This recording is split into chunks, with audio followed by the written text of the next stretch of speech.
দয়ার নবী মুস্তাফা আমার আপন নিজে ঘর থেকে বেরিয়ে গিয়ে এমন কি এলান করতে লাগলো, যুদ্ধের ময়দানে যেতে হবে রে। যুদ্ধের ময়দানে যাওয়ার জন্য আল্লাহর নবী দয়ার মুস্তাফা আমার যখন এলান করে দিলেন, এলান করতে করতে করতে করতে এমন সমাজে একটি মেয়ে মানুষ আল্লাহর নবী দয়ার মুস্তাফার কথাটা যেমন শুনতে পেয়ে গেল, ওই মেয়েটি বাপজিরা আমার ওই মেয়ে মানুষটা ঘরের ভিতরে ঢুকে ঢুকে কাঁদতে আরম্ভ করে দিল। ওই মেয়েটির দুই চোখ দিয়ে পানি পড়তেছিল। এমন সমাজে তার দুইটো ছেলে ছিল, তারা দৌড়ে দৌড়ে বাড়ি চলে আসলো। আসার পরে জিজ্ঞাসা করতে লাগলো, ওগো আমার গর্ভধারিণী মা, আমাদের আব্বা বহুত দিন আগে মারা গেছে গো মা। আমাদের মাথার ছাতি বলে যে আব্বা ছিল সেও তো আপন দুনিয়া ছেড়ে বিদায় নিয়েছে গো মা। যদি তুমিও দুনিয়া থেকে বিদায় নিয়ে চলে যাও তবে আমরা কারে মা বলে ডাকবো গো মা। ও গো মা, আমাদের মাথার ছাতি বলে কেউ আমাদের দুনিয়াতে থাকবে না, আমরা অনাথ হয়ে যাব, আমরা মা হারা বাবা হারা এতিম সন্তান হয়ে যাব গো মা। বলে মা গো, তবে আমরা কি তোমাকে আমরা দুই ভাই কোনোদিন খারাপ কথা বলেছে? কোনোদিন কি তোমাকে কটু কথা বলেছে? গর্ভধারিণী মা ওই বাচ্চা দুটোকে বাবা সিনাতে লাগিয়ে দিল। আর সিনাতে লাগিয়ে নেওয়ার পরে মা বলল, বেটা রে, আমি হচ্ছি তোমাদের গর্ভধারিণী মা, এতদিন থেকে তোমাদেরকে বড় করলাম রে বেটা, তবে তোমাদের নিকট থেকে কোনোদিন খারাপ কথা শুনতে পাইনি, কোনোদিন কটু কথা শুনতে পাইনি গো বেটা। তবে মা গো, কেন তবে এইভাবে কান্না করতেছো বলো না কেন গো? ওই সমাজে বলতে লাগলো, বেটা রে, যার জন্য সারা জাহানকে সৃষ্টি করা হয়েছে, যার জন্য কুল কায়নাতকে তৈরি করা হয়েছে, ওই বিশ্বের নবী আজকে এলান করে গেল যুদ্ধের ময়দানে যাওয়ার জন্য রে বাবা। তবে আজকে আমি ওটাই মনে মনে চিন্তা করে, যদি আজকে তোমাদের আব্বা আমার স্বামী যদি বেঁচে থাকতো তবে যুদ্ধের ময়দানে আমি পাঠিয়ে দিতাম, আর আমার স্বামী যদি যুদ্ধের ময়দানে গিয়ে শহীদ হয়ে যেত আমি শহীদের বিবি হয়ে যেতাম। বলছে যদি শহীদ হতো আমি শহীদের বিবি হয়ে যেতাম। বাচ্চা দুটো কাঁদতে লাগলো, বলে মা শোনো, একটা কথা বলবো, শহীদের বিবির জায়গাতে তোমাকে শহীদের মা বলে প্রকাশ্য করবো, তবে তুমি কান্নাটা বন্ধ করো, জোরে বলো সুবহানাল্লাহ। তাহলে কেমন সন্তান দেখে, আর আজকালকার আমাদের কেমন সন্তান, মা বাপ চলে গেল সব ভুলে গেল। এখনো বাচ্চা দুটো বলছে মা, তবে আমার বাপের জায়গাতে আমরা মায়ের তোমাকে আমরা স্থানটা দিব শহীদের বিবির জায়গাতে আমরা শহীদের মা বলে প্রকাশ্য করব। এমন সময়তেই দুই ভাই বলল, ওগো মা, আজকে দয়ার নবীর কাছে নিয়ে চলো, নবীর কাছে আমরা ইজাজত চাইব, তারপরে আমরা যুদ্ধের ময়দানে যাব, জোরে বলো সুবহানাল্লাহ। আল্লাহর নবী দয়ার মুস্তাফাকে দরবারে ওই বাচ্চা দুটোকে নিয়ে গিয়ে আপন কি মেয়েটি বলতে লাগলো, ইয়া রাসূলুল্লাহ, আপনি আমার দুই কলেজার টুকরোকে ইজাজত দিন, আমি দুই নকেই যুদ্ধের ময়দানে পাঠিয়ে দিব। ওই সময়তে নবী আমার বাচ্চা দুটোর দিকে তাকিয়ে চোখ বন্ধ করলেন, খুললেন। আল্লাহর নবী দয়ার মুস্তাফা আমার বললেন, ওগো মা, তোমার এই দুই পুত্র সন্তানকে আমি যুদ্ধের ময়দানে পাঠাবার জন্য ইজাজত দিতে পারবো না, কেননা তারা যদি শহীদ হয়ে যায় তবে তোমার কোলটা খালি হয়ে যাবে। তোমার দুই চোখের পানি পড়তে থাকবে গো। তবে আমি আল্লাহর দরবারে কি বলে জবাব দিব বলো? মেয়েটি বাবা কাঁদতে কাঁদতে বলতে লাগলো, ইয়া রাসূলুল্লাহ, ইয়া হাবিবাল্লাহ, নবী গো, তবে আমার পৃথিবী দুনিয়াতে স্বামী নাই, বহুত দিন আগে মারা গেছে। ইয়া রাসূলুল্লাহ, যদি আমার স্বামী বেঁচে থাকতো তবে আমি তারে যুদ্ধের ময়দানে পাঠিয়ে দিতাম আর আমি শহীদের বিবি হয়ে যেতাম। তবে ইয়া রাসূলুল্লাহ, আমার স্বামী না থাকার কারণে আমার দুই কলেজার টুকরোকে আমি যুদ্ধের ময়দানে পাঠিয়ে দিব। দয়ার নবী আমার বললেন, না না, আমি তোমার দুই ছেলেকে কখনোই পাঠাতে পারবো না। বাচ্চা দুটো বলল, ইয়া রাসূলুল্লাহ, আপনি আমাদেরকে ইজাজতটা দিয়ে দিন, আমরা শহীদের মা বলে কালকাতারের ময়দানে আমার মা জননীকে খাড়া করব। বিশ্বের নবীজি আমার দয়ার নবী রহমাতুল লিল আলামিন ওই সমাজে আপন বাবা ইজাজত দিয়ে দিলেন। বাচ্চা দুটোকে বাড়ি নামাসার পরে সুন্দর করে তাদেরকে সাজিয়ে দেওয়া হলো।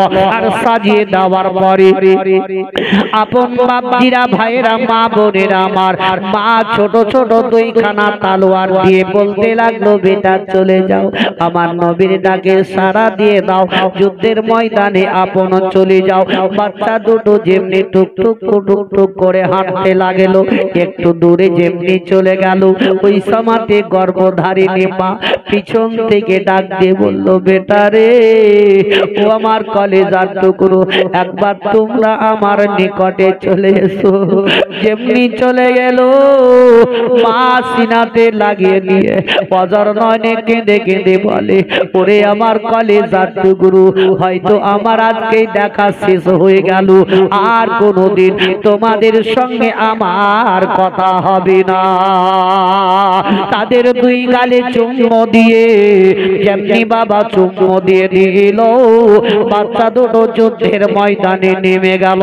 তারা যুদ্ধ লড়াই করতে করতে করতে করতে বড় ভাইয়ের গর্দনে এমন করে তালোয়ার মারল, সঙ্গে সঙ্গে শহীদ হয়ে গেল। আপন বাবা একদিকে দেহ পড়ে গেল, একদিকে মাথা পড়ে গেল। ওই ছোট ভাই আপন বাবা দৌড়ে দৌড়ে তার বড় ভাইয়ের দেহর কাছে এসে মাথাটাকে তুলে নিয়ে এসে লাগিয়ে দিয়ে কাঁদতে লেগে গেল। ছোট্ট ভাই বলল, ভাই রে, আজকে তুমি মায়ের কথা পূর্ণ করে দিলে, শহীদের মা বলে প্রকাশ্য করে দিলে। তবে ভাই, আমিও যতক্ষণ পর্যন্ত শহীদ না হব, আমি ততক্ষণ পর্যন্ত লড়াই বন্ধ করব না। এখনো ছোট্ট ভাই লড়তে লেগে গেল, লড়তে লড়তে লড়তে এখনো ওই ছোট্ট ভাই আপন শহীদ হয়ে গেল। পরম ইন্না লিল্লাহি ওয়া ইন্না ইলাইহি রাজিউন। আল্লাহুম্মা সাল্লি আলা আমিন সুম্মা আমিন। ও আমার বাপজিরা, ভাইরা, মা বোনেরা আমার, ও দরদি জননী মায়েরা আমার, আমার বাপজি ভাইদেরকে আমি বলবো, যিনি হচ্ছেন বিশ্বের নবীর বেটি ফাতেমা রাদিয়াল্লাহু তাআলা আনহা, তিনি আপন বাবা ঘরের মধ্যে বসে বসে কান্না করতেছিলেন। হযরতে আয়েশা সিদ্দিকা রাদিয়াল্লাহু তাআলা আনহা আপন বাবা দাঁড়িয়ে দাঁড়িয়ে দাঁড়িয়ে একদিকে অন্যদিকে কান্না করে। দয়ার নবী মুস্তাফাকে, আল্লাহর নবীকে একটি কাপড়ে করে যেমনি ঢেকে রেখে দিলেন, ওই সমাজের সাহাবীরা প্রত্যেকে আপন নিজের নিজের কানের মধ্যে আওয়াজ চলে গেল, কি দয়ার নবী মুস্তাফা ইন্তেকাল করে গেছে।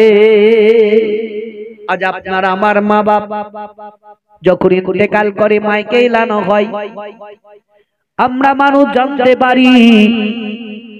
যখন এলানো হয়ে যায়, ওই সমাজে সবাই দৌড়ে দৌড়ে দৌড়ে দৌড়ে আত্মীয় স্বজনেরা এসে কান্না করে।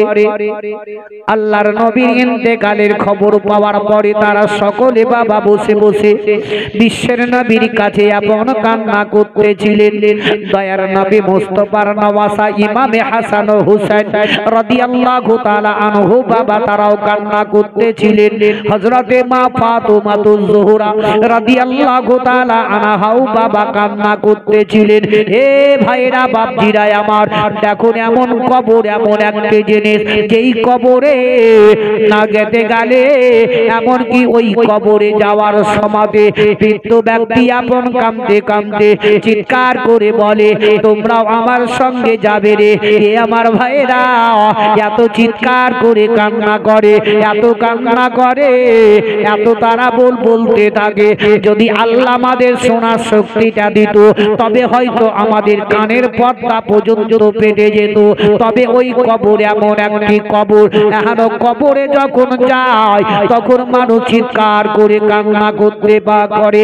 তবে আজকে আমরা বুঝতে পারি না দয়ার নবী মুস্তাফার বয়োজ্যেষ্ঠ সাহাবী হযরতে উমর ফারুক রাদিয়াল্লাহু তাআলা আনহু বিখ্যাত সাহাবী ছিলেন, শক্তিশালী উমর ফারুক ছিলেন।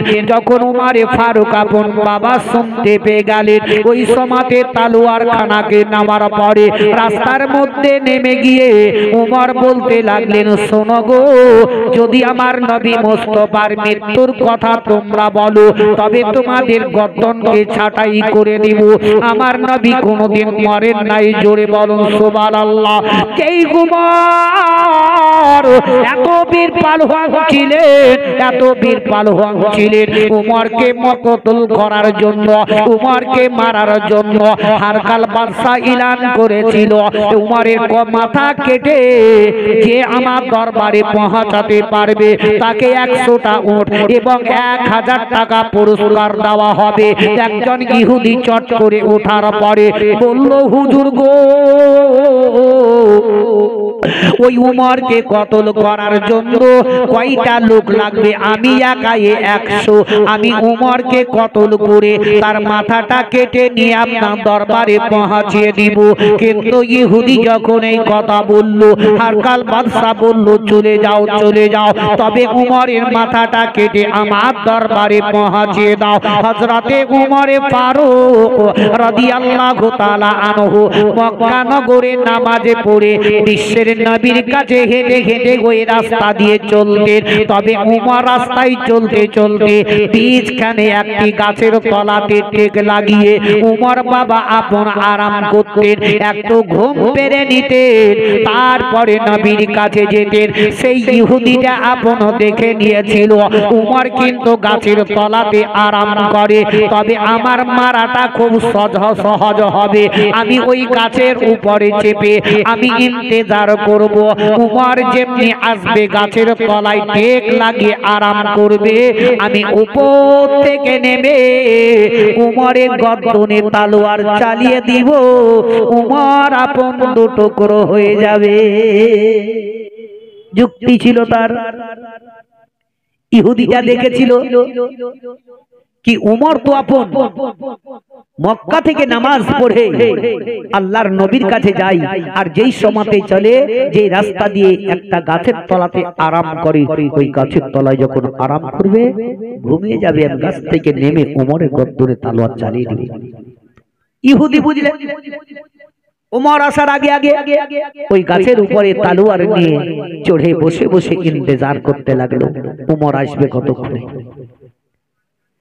সেই উমর রাদিয়াল্লাহু তাআলা আনহু আপন ওই রাস্তা দিয়ে হেঁটে হেঁটে আস্তে আস্তেই ওই গাছের তলাতে যখন বসে গেলেন, তালোয়ারটা ডান দিকে একটু সাইডে রেখে দিয়ে টেক লাগিয়ে দিলেন। হযরতে উমর রাদিয়াল্লাহু তাআলা আনহু যেমনি টেক লাগিয়ে দিলেন, উমরের বাবা চোখে ঘুম চলে আসলো। ইহুদিটা উপর থেকে দেখতে দেখতে দেখতে দেখতে ইহুদি আপন তলোয়ার খানাকে নিয়ে নিচে নেমে চলে গেল। আর আসার পরে ইহুদি আপন বাবা নিজের তলোয়ারের ধারটা দেখতে লাগলো। একবার উমরের তলোয়ারের ধার দেখে, একবার নিজের তলোয়ারের ধার দেখে। কোন তলোয়ারের মধ্যে ধার আছে দেখা যাক। দেখবেন আমরা কুরবানির সময়তে গরু হালাল করার সময়, ওই জবাই করার সময়তে আমরা তলোয়ার ছুরির বাবা ধার দেখি, কোনটাতে ধার বেশি আছে ওই রকম ধার দেখতে লেগে গেল। ইহুদি দেখলো ওই উমরের তলোয়ারের মধ্যে বাবা ধার বেশি আছে। নিজের তলোয়ারটাকে রেখে দেওয়ার পরে হযরতে উমরের তলোয়ারটাকে নামার পর ইহুদি উমরকে মারতে যাবে। যেমনি মারতে যাবে জঙ্গলের ভিতর থেকে একটা বাঘের হুঙ্কারি ডাক পাওয়া গেল। এত জোর আওয়াজ দিয়ে দিল, ওই হুঙ্কারি আওয়াজে ইহুদির হাত থেকে ছিটকে তলোয়ারটা দূরে পড়ে গেল। ওই সমাতে উমরের ঘুমটা ভেঙে গেল। আর ইহুদি হযরতে উমরের দিকে তাকে তাকে দেখতে দেখতে এমনকি ইহুদি তরতর করে কাঁপতে লেগে গেল। ইহুদি অসাধারণ কেঁদে কেঁদে বলতে লাগলো, ওগো উমর গো, আমি বড় ভুল করেছি। উমর রাদিয়াল্লাহু তাআলা আনহু বললেন, তবে এমন তুমি কি ভুল করেছো? কেন তুমি এইভাবে কান্না করো? কেন তোমার শরীরটা এইভাবে কাঁপতেছে বলো না কেন? ইহুদি বলতে লাগলো, ওমর গো, আমি টাকার লালসায় পড়ে ঈমানকে আমি বিক্রি করে দিয়েছিলাম। হে উমর, তোমার মাথা কাটার জন্য আমি আসলাম। কেন নাকি 100টা উট এবং 1000 টাকা দেওয়ার জন্য। আমার যখন বলল ওই লালসায় পড়ে তোমার মাথা কাটার জন্য এসেছি। তবে উমর, আমি তোমার তলোয়ার নিয়ে যখন কাটতে যাব ওই সময়তে জঙ্গল থেকে একটা বাঘে হুঙ্কারি আওয়াজ দিয়ে দিল। তার আওয়াজে আমার হাত থেকে ছিটকে ওই তলোয়ারটা দূরে পড়ে গেল। বলছে দূরে পড়ে গেছে। তলোয়ারটা হাতে নিয়ে ওমরের ওমর চট করে ইহুদির হাতটাকে ধরে নিলেন, বলে চলো বিশ্বের নবীর কাছে। আল্লাহর নবী দয়ার মুস্তাফার কাছে হযরতে ওমর ফারুক রাদিয়াল্লাহু তাআলা আনহু ইহুদিকে নিয়ে যখন হাজির করলেন, সঙ্গে সঙ্গে ওমর বললেন, ইয়া রাসূলুল্লাহ, এই ইহুদিটা আমাকে কতল করার জন্য এসেছিল, তবে তার হাত থেকে ছিটকে তলোয়ারটা দূরে পড়েছিল। একটা জঙ্গলের বাঘ হুম করে যেমন দিল, তার আওয়াজে চিৎকারে ভয়ে তার হাত থেকে ছিটকে পড়ে গেছে।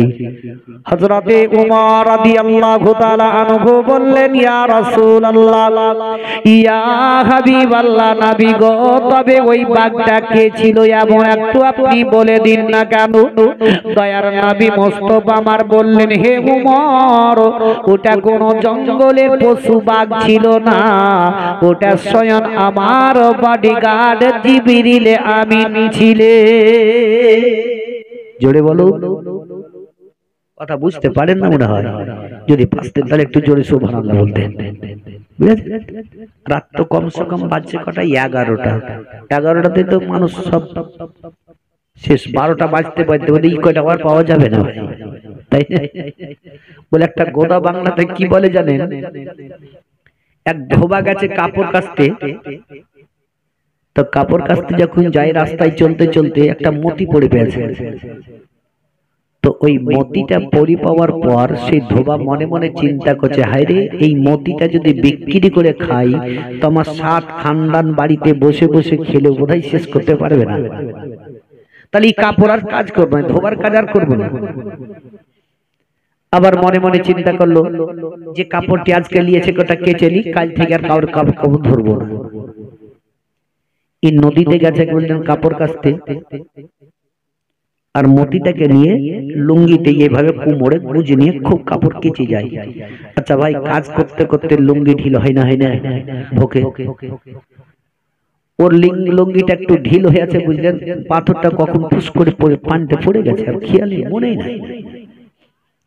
লক্ষ্যই নাকি পাথর পড়ে গেছে বুঝে এই কাপড় কেচে কুচে উপরে চলে আসলো, আসার পরে বুঝে দেখি পাথরটা আছে না নাই। এবার কোমরে হাত দিয়ে যেত পাথর আর নাই।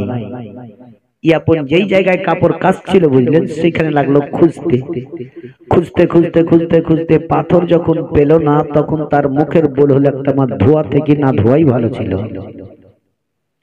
মানে না যদি ধুতাম তাহলে পাথর পড়তো না, ধোয়া থেকে না ধোয়াই ভালো ছিল, ধোয়া থেকে না ধোয়াই ভালো ছিল। মাথায় কাপড় নিয়ে চলে যাই বাড়ি, ধোয়া থেকে না ধোয়াই ভালো ছিল। যে সোধাই ধোয়া থেকে না ধোয়াই ভালো ছিল, মানে অন্য আর কোনো কথা নাই। বাড়ি যাই আর মা জিজ্ঞাসা হচ্ছে বেটা তোর কি হলো, বুঝে আমার ধোয়া থেকে না ধোয়াই ভালো ছিল, ধোয়া থেকে না ধোয়াই ভালো ছিল। মা বলছে হায় রে তুই ভালো গেলি আর তুই পাগলা হয়ে চলে এলি। তবুও মা সহ্য না করতে পেরে বুঝলেন, পাড়া পড়শি একটা হাতুড়া ডাক্তারকে ডেকে নিয়ে চলে এলো। বলছে ভাই এরকম এরকম ব্যাপার, ই করাছে কি বেহুশের একটা ইঞ্জেকশন দিয়ে দিয়েছে বুঝলেন। বাস খানিক পরে বেহুশ হয়ে গেল। বুড়ি বলছে বাবা তোমার বিল কয় টাকা? হচ্ছে 100 টাকা। বলছে তুমি এখন 50 টাকা নিয়ে যাও, কালকে 50 টাকা নিয়ে নিও। এই 50 টাকা নিয়ে চলে গেল। না 50 টাকাটা নিয়ে দিও তো, যেন আজকে দিতে হবে না, কালকে একবারেই তুমি টাকাটা আমাকে 100 টাকাটা দিয়ে দিও। ডাক্তার চলে গেল। 1-2 ঘন্টা পর বুঝলেন ওই ছেলেটা বেহুশ থেকে হুঁশে যখন আসলো, তোর কথাটা কিন্তু ভুলে গেছে আর খেয়াল নেই। তখনই মা মনে মনে চিন্তা করলো এখন তো খুব ভালোই আছে, তাহলে একে কথাটা জিজ্ঞাসা করি কি তখন যে বলছিল ধোয়া থেকে না ধোয়াই ভালো ছিল, কারণটা কি? মা বলছে বেটা তুই তখন যে বলছিলি ধোয়া থেকে না ধোয়াই ভালো ছিল, তার মানেটা কি? তখন বেটা যে ঠিক বলেছি, ধোয়া থেকে না ধোয়াই ভালো ছিল। আবার ধরে আছে বুঝলেন। তখন মা বলছে আমার বলা থেকে না বলাই ভালো ছিল, বলা থেকে না বলাই ভালো ছিল। ডাক্তার তারপরে জানিয়েছে যে বুড়ি টাকাটা, বলছে আমার বলা থেকে না বলাই ভালো ছিল। ডাক্তার বলছে আমার ওই 100 টাকা থেকে 50 টাকাটাই ভালো ছিল। এবার বল ধরলে বুঝলেন, তাহলে মনে হচ্ছে কি আমাদের মৌলবীদের আপনার কাছে বলা থেকে আমাদের বলা থেকে না বলাই ভালো মনে হয়। সাল্লাল্লাহু তাআলা আলাইহি ওয়াসাল্লাম। ও বাবা জীবনের আমার ভাইরা আমার মা বোনের আমার, হযরতে উমর রাদিয়াল্লাহু তাআলা আনহু বিশ্বের নবীর দিকে একদিকে দাঁড়িয়ে দাঁড়িয়ে কান্না করেন। দয়ার নবী মুস্তাফার বয়োজ্যেষ্ঠ সাহাবী যার নাম হলো হযরতে আবু বকর সিদ্দিক রাদিয়াল্লাহু তাআলা আনহু, দয়ার নবী মুস্তাফার সিতানের নিকটে আপনি এসে বসে গেলেন। হযরতে আবু বকর সিদ্দিক এত কান্না করেন, এত কান্না করেন, আবু বকর সিদ্দিকের চোখের পানি ঝরঝর করে ঝরে যায়। হযরতে আবু বকর সিদ্দিক অন্যান্য সাহাবীদের দিকে তাকিয়ে তাকিয়ে দেখতে লাগলেন, তারাও বিশ্বের নবীর জন্য কান্না করে। মা আয়েশা সিদ্দিকা রাদিয়াল্লাহু তাআলা আনহা একদিকে দাঁড়িয়ে দাঁড়িয়ে কান্না করে। যেমন আমাদের দেশের মানুষ যখন মারা যায় আমরা নতুন নতুন কাপড় দিয়ে তাকে ঢেকে দিয়ে দেয়, মুখটা উদাম করে রেখে দিয়ে ছেলে মেয়ের আত্মীয় স্বজনের আইসে তার মুখের চেহারাটাকে আপন বাবা দেখতে থাকে। বিশ্বের নবীকে পুরোপুরি ঢেকে দেওয়া হয়েছিল। হযরতে আবু বকর সিদ্দিক রাদিয়াল্লাহু তাআলা আনহু দয়ার নবীর মুখের কাপড়টা যেমনি ছেড়ে দিলেন, যেমনি ছেড়ে দিলেন, ওই সময়তে আবু বকর দয়ার নবী মুস্তাফার কপালে চুম্বন লাগিয়ে দিলেন। আর যেমনি চুম্বন দেওয়া আবু বকর সিদ্দিক বাবা চট করে কাপড়ে ঢেকে দিলেন। ওই সময়তে চিৎকার করে হযরতে আবু বকর সিদ্দিক বললেন ইয়া রাসূলুল্লাহ, ইয়া হাবিবাল্লাহ, নবী গো আজকে আপনি আমাকে একা একা ছেড়ে চলে গেলেন। ইয়া রাসূলুল্লাহ সব জায়গাতে আপনার সঙ্গে আমি ছিলাম, উঠতে বসতে চলতে ফিরতে সর্বদাই। বদরের যুদ্ধের ময়দানে তবু আমি ছিলাম, উহুদের যুদ্ধের ময়দানে তবু আমি ছিলাম। ইয়া রাসূলুল্লাহ ওই মক্কা থেকে মদিনাতে হিজরত করে যখন যান তখন আপনার সঙ্গে আমি ছিলাম। ইয়া রাসূলুল্লাহ মক্কা থেকে হিজরত করে মদিনাতে যখন যাব আপনি বলে দিলেন ইয়া রাসূলুল্লাহ, ওই সময়তে আমি বাড়ি গিয়ে পুতুলি তৈরি করে আমার ঘরের দরজাতে দাঁড়িয়ে দাঁড়িয়ে দাঁড়িয়ে আমি এক এক করে 6 মাস ধরে দাঁড়িয়েছিলাম। ইয়া রাসূলুল্লাহ, আমি 6 মাস ধরে জমিনের মধ্যে পিঠ লাগিয়ে কোনোদিন ঘুমাইনি। নবী গো, আজ আমি একা, আমায় ছেড়ে যাচ্ছে।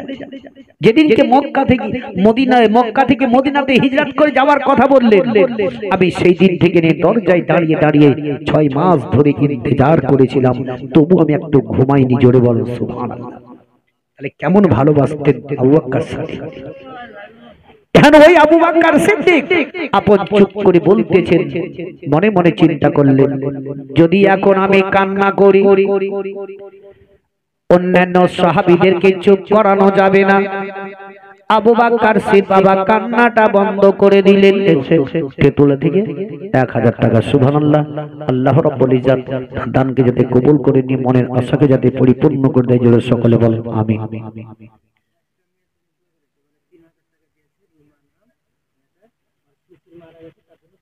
সুবহানাল্লাহ। এই দেখেন মা বোনদের দিক থেকে রোমা তার শ্বশুরের নামে 3000 টাকা দিয়েছে।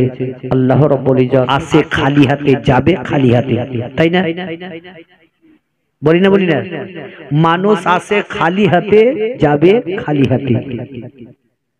মানুষ খালি হাতে আসে, ভাগ্য নসিব নিয়ে আসে। মানুষ যখন বাচ্চা দুনিয়াতে ভূমিষ্ঠ হয় মুঠি বন্ধ করে আসে, আসে না? ভাগ্যটাকে নিয়ে আসে আর নিয়ে যাবে কি?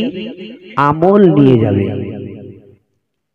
ভাগ্য নিয়ে আসে আর আমল নিয়ে যায়, খালি হাতে আসে না আর খালি হাতেও যায় না। তবে আমাদের কথার মধ্যে কথা আমরা বলে দিই, খালি হাতে আসিল যেতে হবে খালি হাতে। যদি খালি হাতেই যেতে হয় তাহলে আমাদের আমল পুঁজিপাটটা গিলা জালো কোথায় বলো?